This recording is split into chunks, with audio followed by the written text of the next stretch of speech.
नमस्कार, मी अनुपमा जवळगी आणि तुमचं माझ्या यूट्यूब चॅनलमध्ये स्वागत आहे. आज मी तुमच्याशी लॉ ऑफ अट्रॅक्शन म्हणजे आकर्षणाचा नियम ह्या विषयावर बोलणार आहे. तर हा एक खूप महत्त्वाचा नियम आहे युनिव्हर्सचा. आणि तो गुरुत्वाकर्षणाचा जसा नियम असतो तसा तो कायम लागू असतो. म्हणजे आता मी जर काही पेन्सिलकडनं सोडलं तर ते खाली पडणार आहे. तुम्ही म्हणणार बरोबर आहे, ग्रॅव्हिटी आहे. तर तसं हा लॉ ऑफ अट्रॅक्शन किंवा आकर्षणाचा जो नियम आहे तो कायम लागू होतो. म्हणजे तुमची इच्छा असेल किंवा नसेल तो म्हणजे तुमच्यासाठी तो कायम चालूच असतो. तर आता त्याच्यामध्ये काय आहे की तुम्ही जे विचार करता किंवा तुमच्या ज्या भावना असतात त्याप्रमाणे तुम्ही तुमचं जग क्रिएट करता. तो त्याचा बेसिक लॉ ऑफ अट्रॅक्शन किंवा हा नियम आहे. तर आता तुम्ही म्हणजे जसं तुम्हाला हे करता म्हणजे तुम्ही कॉन्शियसली ते विचार करत असला किंवा सबकॉन्शियसली म्हणजे तुमच्या अगदी ठरवून तो विचार करताय किंवा तो नकळत विचार होतोय, दोन्ही केसमध्ये तो नियम तो लागू होतोच. म्हणजे त्याच्यात काही फरक पडत नाही आणि किंवा तुम्ही तो थांबवूही शकत नाही. म्हणजे तुम्हाला वाटलं की आता नाही, थोडा वेळ हा नियम लागू नाही व्हायला पाहिजे, असं होत नाही. तो कायम लागू होतोच. तर आता मग तुम्ही त्याच्याबद्दल कंप्लेन करू शकता, त्याच्याशी भांडू शकता, पण म्हणजे ती एक रिॲक्शन आहे. पण त्याच्याऐवजी तुम्ही जर का हा खूप पॉवरफुल नियम आहे जगाचा. तर ह्या नियमाचा तुम्ही जर का तुमच्या सक्सेससाठी वापर करून घेऊ शकता. म्हणजे सक्सेसफुल पीपल आहेत जे खूप आयुष्यात यशस्वी होतात, ते या लॉ ऑफ अट्रॅक्शन किंवा या नियमाचा अगदी योग्य वापर करतात. सो आता आपण तेच बघणार आहे की ह्याचा योग्य वापर कसा करायचा. तर आता आपण पहिल्यांदा आधी डेफिनेशन बघूया की ह्याची डेफिनेशन काय आहे. What you think about, talk about, believe strongly about and feel intensely about you will bring about. म्हणजे ज्या गोष्टीचा तुम्ही खूप विचार करता, ज्याबद्दल तुम्ही खूप बोलता किंवा तुमचा खूप विश्वास आहे त्या गोष्टीबद्दल, तर ती गोष्ट तुम्ही तुमच्या आयुष्यात घडवून आणता. हा बेसिकली हा नियम सांगतो. सर म्हणजे बरीच वर्ष हा नियम कॉमन आमच्या सारख्या लोकांना हा नियम माहितीच नव्हता. पण मग 2006 साली हे पुस्तक आलं, सिक्रेट. म्हणजे तुमच्यापैकी खूप लोकांनी हे पुस्तक वाचलंही असेल किंवा त्याच्याबद्दल ऐकलं असेल. तर ह्याच्यामध्ये खूप फेमस टीचर्स आहेत, ज्याच्यात माझे गुरु जे आहेत जॅक कॅनफिल्ड, ते पण एक टीचर म्हणून फीचर्ड आहे. म्हणजे मी खूप नशिबान आहे की मला त्यांच्या हाताखाली शिकायला मिळालं. सो ह्या पुस्तकामुळे सगळ्यांना त्याच्याबद्दल उत्सुकता वाटायला लागली की काय हा नियम आहे. असं नाही की हा नियम नवीन आहे किंवा हे, पण म्हणजे खूप लोकांनी ह्याच्याबद्दल आपल्याला सांगितलेलं आहे. आता मी तुम्हाला सांगते की बुद्ध असं म्हणायचं की all that we are is a result of what we have thought. किंवा महात्मा गांधींचा असा कोट आहे की a man is the product of his thoughts, what he thinks he becomes. म्हणजे जो आपण विचार करतो ते तसं आपण घडतो, असं महात्मा गांधी म्हणायचे. सो असा बरेच असे कोट्स आहेत जे आपल्याला ह्या नियमाकडे पॉइंट करतात. पण मग इतकी त्याला प्रसिद्धी किंवा हे कधी मिळालं नव्हतं, आपण त्याच्यावर कधी विचार केला नव्हता. तर आता बऱ्याच लोकांना वाटतं की हे काहीतरी असं स्पिरिच्युअल, मिस्टिकल किंवा असं वू काइंड ऑफ आहे की हे काय म्हणजे असं जादूटोणा किंवा काहीतरी असं नाही एवढं त्यांना लोकांना पटत की ह्याला काय. पण आता असं झालेलं आहे की सगळं ह्या ज्या गोष्टी म्हणलेल्या आहेत त्या आता सायन्सनी प्रूव्ह केलेलं आहे. तर आपण आता एनर्जी आहोत, म्हणजे हे सगळ्या गोष्टी ज्या आहेत त्या एनर्जीनी बनलेल्या आहेत. म्हणजे जसं आपण न्यूटोनियन फिजिक्सकडनं क्वांटम फिजिक्सकडे चाललोय, तर ते हे सगळ्या सायंटिस्टनी प्रूव्ह करायला लागलेत की सगळ्या गोष्टी एनर्जीनी बनलेल्या आहेत. ॲटममध्ये आपण जर का स्मॉलेस्ट ॲटम बघायला गेलो, अणू, तर मग त्याच्यात दिसतं की ते एक बंडल ऑफ एनर्जी आहे आणि स्पेस आहे. तर मग ह्या सगळ्या ज्या गोष्टी आपल्याला सॉलिड दिसतात त्या अशा एनर्जीनी बनलेल्या आहेत. किंवा आता आपण जे मेडिकल इक्विपमेंटच्या द्वारे आपल्या विचारांचे पण फ्रिक्वेन्सीज बघू शकतो. म्हणजे आपल्या ब्रेनला जर का ते प्रोब्स लावले तर ॲक्च्युली इन्स्ट्रुमेंटवर आपले थॉट काय असतात ते दिसू शकतात. सो आता तेही बदल झालेले आहे. तर मग आता आपण हे जे आहे ना की आपण हे जे व्हायब्रेशनल बीइंग्स आहेत, म्हणजे आपण असं म्हणतो की आपण हाडामासाचे बनलेले आहोत, तर तसं नाही आहे. आपण जर का मायक्रोस्कोपच्या खाली बघितलं तर असं दिसतं की आपण एक व्हायब्रेशन आहोत आणि हे कॉन्स्टंटली हलतंय सगळं, म्हणजे मोशनमध्ये आहे, पण ते आपल्याला दिसत नाही आहे की ते साध्या डोळ्यांनी आपण जेव्हा आपल्या ह्यानी बघतो तेव्हा. तर आपण जर का सगळे व्हायब्रेशन असलो तर मग आता हे एक मोठे सायंटिस्ट आहेत डेव्हिड हॉकिन्स, त्यांनी बुक लिहिले पॉवर व्हर्सेस फोर्स. त्यांनी ॲक्च्युली तर एक व्हायब्रेशनल स्केल दिलेली आहे. तर त्याच्यामध्ये कसं आहे की ज्या काही भावना असतात, म्हणजे तुमची भीती असेल, मत्सर असेल किंवा शेम असेल, म्हणजे तर अशा ज्या काही आपल्या भावना असतात तेव्हा ते आपल्याला वाटत असतात, तेव्हा आपण व्हायब्रेशनल स्केलच्या खूप खालच्या लेवलला व्हायब्रेट होत असतो. म्हणजे निगेटिव्ह म्हणू शकता किंवा लो व्हायब्रेशन म्हणू शकता तुम्ही त्या गोष्टींना. त्याच्या उलट जेव्हा तुम्ही आनंदी असता, जेव्हा तुम्हाला प्रेमाचा अनुभव होतो, एनलाइटनमेंट असेल शेवटी, तर अशा एक्सायटेड असता, तेव्हा तुम्ही त्या स्केलच्या वरच्या स्पेक्ट्रममध्ये तुम्ही व्हायब्रेट होत असता. सो ॲक्च्युली आता त्याला एक नंबर्स आहेत की म्हणजे कुठल्या लेवलला तुम्ही आहे त्याच्याप्रमाणे तुमचं व्हायब्रेशन पॉझिटिव्ह किंवा नेगेटिव्ह ठरतं भावनांनी. सो बऱ्याच वेळेला काय होतं की लोकांना असं वाटतं की लॉ ऑफ अट्रॅक्शन म्हणजे कसं आहे की आपण युनिव्हर्सला सांगायचं, म्हणजे शॉपिंग लिस्ट करतो आपण ऑर्डर करायची तशी ऑर्डर करायची, किंवा जिनीला जसं सांगतो की 3 अलादिनी दिवा घासला आणि 3 आपल्याला विश मिळणार आहे, तशा काइंड ऑफ लोकांना वाटतं. पण हे तसं नाही. हा लॉ ऑफ अट्रॅक्शनच्या आधी एक लॉ ऑफ व्हायब्रेशन आहे, जो मी तुम्हाला आता सांगितला की आपण सगळ्या गोष्टी व्हायब्रेट होत आहेत. सो तुम्हाला जी गोष्ट हवी असते ती म्हणजे तुम्हाला जी हवी आहे म्हणून तुम्हाला तेव्हा ती मिळत नाही. तुम्हाला ती मिळते जेव्हा तुम्ही त्या गोष्टीला व्हायब्रेशनल मॅच होता. तुमचं व्हायब्रेशन आणि त्या गोष्टीचं व्हायब्रेशन एक होतं. म्हणजे आता आपले सगळी पृथ्वी आणि त्याच्यावरच्या सगळ्या गोष्टी, म्हणजे लिव्हिंग आणि नॉन लिव्हिंग, जिवंत आणि ज्या फिक्स्ड आहेत त्या नॉन लिव्हिंग गोष्टी, त्या सगळ्यांचं एक व्हायब्रेशन आहे. सो जेव्हा आपलं व्हायब्रेशन त्या व्हायब्रेशनला मॅच होतं, जी गोष्ट आपल्याला हवी आहे, तेव्हाच ती गोष्ट आपल्या आयुष्यात मॅनिफेस्ट होते. सो हे सगळं जे काही मॅनिफेस्टेशन आहे जे आपल्याला मिळतं ते आधी एनर्जी लेवलला होतं. सो बऱ्याच वेळेला कसं वाटतं की आता बरेच लोक म्हणतात की नाही, लॉ ऑफ अट्रॅक्शनचं मी मॉर्निंग रुटीन करतो, मी व्हिज्युअलायझेशन आणि हे ते करते, आणि पण तुम्ही आणि झोपायच्या आधी पण मी हे सगळं करते. पण तुम्ही बघाल की तुम्ही व्हायब्रेट काय फक्त तेवढ्याच वेळेला होत नाही ना, तुम्ही कायमच व्हायब्रेट होत असता. सो तुमचं व्हायब्रेशन तुम्हाला दिवसभरात नेहमीच बघायला पाहिजे की आपण पॉझिटिव्ह व्हायब्रेशन आहे का निगेटिव्ह व्हायब्रेशन आहे. तर आता मी सांगितलं तुम्हाला काही भावना आहेत त्या निगेटिव्ह ह्याच्यात जातात किंवा लो व्हायब्रेशनमध्ये जातात. तर तुम्ही 10-15 मिनिटं काहीतरी दिवसातलं पॉझिटिव्ह राहिला आणि उरलेला सगळा वेळ तुम्ही निगेटिव्ह असला तर तुम्हाला मॅनिफेस्टेशन निगेटिव्हच होणार आहे, बरोबर आहे.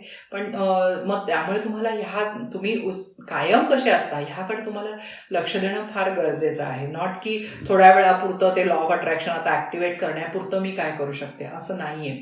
आणि बऱ्याच वेळा तुम्ही फोर्स केलं काहीतरी मॅनिफेस्टेशनला, म्हणजे काहीतरी गेम करून की आता हे असं आपल्या आयुष्यात आलं, तरी ते तुमच्या आयुष्यात टिकत नाही. म्हणजे तुम्हाला ते व्हायब्रेशनली तुम्हाला ती व्हायची तुमची तयारी नसली तर तुम्हाला ती गोष्ट एकदा मिळत नाही, आणि मिळाली तरी तुमच्याकडे ती खूप दिवस राहत नाही. आता आपण बऱ्याच वेळेला असं बघतो की US मध्ये स्पेशली खूप होतं की खूप असे मोठे मेगा जॅकपॉट असतात लॉटरीचे, आणि ते खूप लोकांना मिळतात, आणि एका वर्षात ते परत बँकरप्ट झालेले असतात. कारण काय आहे की त्यांचं व्हायब्रेशन चेंज झालेलं नाही आहे. ते व्हायब्रेशन म्हणजे पॉवर्टी कॉन्शियसनेसमध्येच आहेत. नुसतं त्यांना मिळालं तरी ते सगळे त्यांचे पैसे जातात.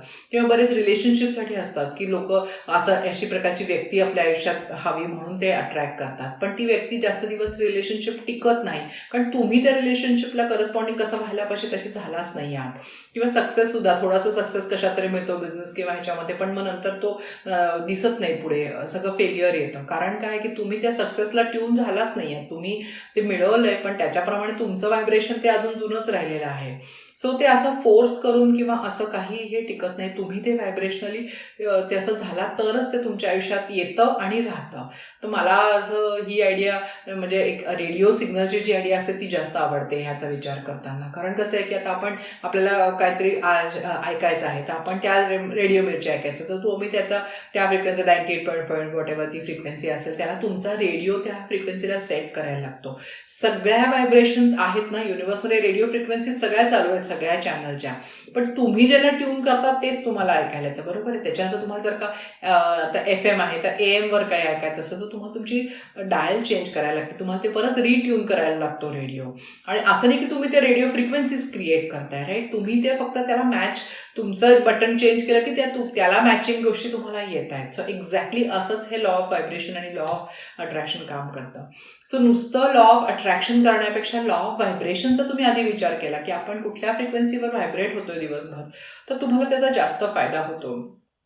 सो म्हणून हे लॉ ऑफ अट्रॅक्शनच्या पुढे गोष्टी करायच्या आधी लॉ ऑफ व्हायब्रेशन समजून घेणं जास्त महत्त्वाचं आहे. सो आपल्याला आपल्या व्हायब्रेशनमुळेच गोष्टी मिळणार आहेत. नुसतं विचार आणि म्हणजे नुसतं त्याच्या ज्या कृती करून त्या गोष्टी मिळत नाहीत. आपल्याला ती आपल्या आतलं जे व्हायब्रेशन आहे ते चेंज करणं फार महत्त्वाचं आहे. तर आत्ताही तुमच्या आयुष्यात जर का तुम्हाला तुमचा जॉब असेल, तुमचा नातेसंबंध असतील, तुमची हेल्थ असेल, तर त्यातलं काही तुम्ही सॅटिस्फाईड नाही आहात, त्याच्याबद्दल तुम्ही समाधानी नाही आहात, तुम्हाला त्यातला बदल हवा आहे, तर त्याबद्दल तुम्ही जो काही विचार करता, तुम्ही त्याच्याबद्दल तुमची काय ॲटिट्यूड आहे, तुम्ही कसं त्याच्याकडे बघता, हे तुम्हाला आधी बदलायला पाहिजे. आणि तरच तुमच्या ह्याच्यात तो बाहेरच्या मॅनिफेस्टेशन तो फरक दिसायला लागेल. तर आता ह्यासाठी काय काय गोष्टी करता येतील तर हे बघूया आपण, की आता तुम्हाला हे कळलंय की आपल्याला आधी व्हायब्रेशन बदलायचं आहे, किंवा व्हायब्रेशनच्या पण लेवल्स आहेत, की लो व्हायब्रेशन काय, हाय व्हायब्रेशन काय. तर तुम्हाला लोवरनं हाय व्हायब्रेशनकडे जायचं आहे हळूहळू. तर तुम्हाला काय काय स्टेप्स घेता येतील. तर पहिली स्टेप अशी आहे की तुम्ही पहिलं हे करा की जी काही तुमच्या ह्याच्यात सिच्युएशन्स येतात त्याला तुम्ही वेगळं रिस्पॉन्ड करा, म्हणजे तुम्ही वेगळं त्याच्यावर रिस्पॉन्स द्या. आपण हे पहिल्या जो सक्सेस प्रिन्सिपल जो पहिला केलेला आहे की 100% रिस्पॉन्सिबिलिटी ऑफ युअर लाईफ, म्हणजे आपल्या ह्याची 100% जबाबदारी घेणे. तेव्हा मी एक इक्वेशन दिलेलं आहे E+R=O. म्हणजे इव्हेंट असेल पण तुमचा रिस्पॉन्सवर तुमचा आउटकम अवलंबून असतो. तो हा रिस्पॉन्स तुम्हाला काय काय वेगळ्या पद्धतीनं बदलता येईल ह्याचा तुम्ही विचार करायला सुरू करा. मग दुसरं असं आहे की तुम्ही फोकस ज्या गोष्टी तुम्हाला हव्या आहेत त्याच्यावर जास्त फोकस करा. म्हणजे बऱ्याच वेळेला असं होतं की आपला अर्धा फोकस आपला काय नकोय, हे मला नकोय, हे नको असं असतो. सो तुमचा नाही असा फोकस असला तरी युनिव्हर्सला काय हे नाहीये, तुम्हाला काय वाटतंय, नाही वाटतंय, तर मग ते नाही किंवा हो हे कळत नाही. तुमच्या ह्याच्यामध्ये ऍक्टिव्ह व्हायब्रेशन जे दिसतं ते तुम्हाला येत राहतं. सो तुम्हाला नाहीवर तुम्ही फोकस केला तर तुम्हाला ज्या नको आहेत त्याच गोष्टी तुम्हाला अजून यायला लागतात. सो तुम्ही ज्या गोष्टी हव्या आहेत त्याच्यावर कॉन्शियसली पॉझिटिव्हली फोकस करायला सुरू करायला लागतं. आणि तिसरी गोष्ट आहे की तुम्ही अशा गोष्टी बघा की ज्याच्याने तुम्हाला आनंद होईल, कारण जॉय किंवा आनंद हा व्हायब्रेशनल स्केलवर खूप वरच्या लेवलला आहे. म्हणून आपण तो पर्पजचा वगैरे जो उद्देश जीवनाचा शोधण्याचा एक्सरसाइजमध्ये पण मी सांगितलं की तुम्हाला ज्या गोष्टी करायला आवडतात त्या करायला सुरू करा. सो आत्तापर्यंत तुमच्या लक्षात येईल की आपण मी जे काही व्हिडिओज तुमच्याबरोबर शेअर केलेले आहेत, मग तो अगदी आय कांट आय वोंट असेल, किंवा परवाचा की शुड म्हणजे मला हे केलंच पाहिजे असं जो आपला स्वतःशी बोलण्याचा सेल्फ टॉक असतो तो, मग 100% जबाबदारी असेल, किंवा नो ब्लेम नो कंप्लेंट असेल, की कंप्लेंट आणि ब्लेम हे खूप निगेटिव्ह व्हायब्रेशन आहेत, राईट.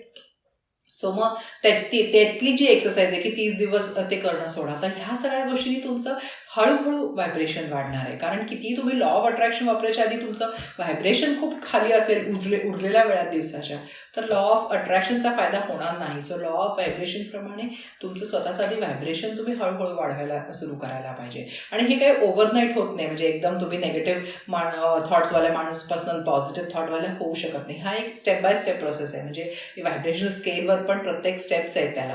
आणि हे पुस्तक कधीतरी मी घेईन, फोर्स वर्सेस पॉवरचे टेक अवेज पण मग त्याच्यात त्यांनी अशा स्टेप्स दिलेल्या आहेत की कुठल्या एका म्हणजे इमोशनल अशा गोष्टींच्या पण एक स्टेप्स असतात, तर त्या तुम्ही हळूहळूच त्या पायऱ्या चढू शकता.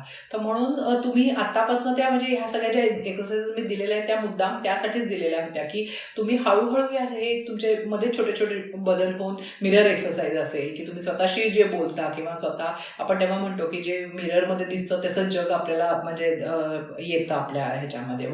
आपण जसं करतो तसं मिरर होतं जग, म्हणजे एक्झॅक्टली लॉ ऑफ अट्रॅक्शनच आहे ना. आपलं जसं फ्रिक्वेन्सी आहे तशी आपल्याला मिरर होती आहे बाहेरच्या जगाकडनं परत. सो ह्या सगळ्या ज्या छोट्या छोट्या गोष्टी आहेत त्या माझी इच्छा आहे की तुम्ही करून बघा, त्या गोष्टी करायला सुरू करा. आणि मग आता लॉ ऑफ अट्रॅक्शनच्या 3 स्टेप्स असतात. म्हणजे आस्क म्हणजे तुम्हाला काय पाहिजे ते सांगा. दुसरं गोष्ट आहे की बिलीव्ह म्हणजे तुम्ही विश्वास ठेवा की ते येईल. आणि तिसरी आहे की रिसीव्ह म्हणजे तुम्ही ती गोष्ट आपल्या आयुष्यात रिसीव्ह करा. सो आता तुम्हाला आधी लॉ ऑफ व्हायब्रेशनवर काम करायचं आहे, आणि मग लॉ ऑफ अट्रॅक्शनच्या ह्या 3 ज्या स्टेप्स आहेत त्या आपण पुढच्या व्हिडिओजमध्ये बघणार आहे. तर तुम्हाला व्हिडिओ आवडला तर नक्की लाईक करा, अजून कोणाला उपयोग होईल त्यांना शेअर करा. आणि हा व्हिडिओ मिस होऊ नयेत माझे म्हणून तुम्ही नक्की प्लीज सबस्क्राईब करा, म्हणजे आपण ह्या जर्नीमध्ये तुमचा मधला कुठला व्हिडिओ मिस होणार नाही. सो पुढच्या आजच्या व्हिडिओमध्ये भेटूया की युनिव्हर्सला कशी आपली ऑर्डर द्यायची हे पण आपण बघूया त्याच्यामध्ये. थँक्यू. नमस्कार.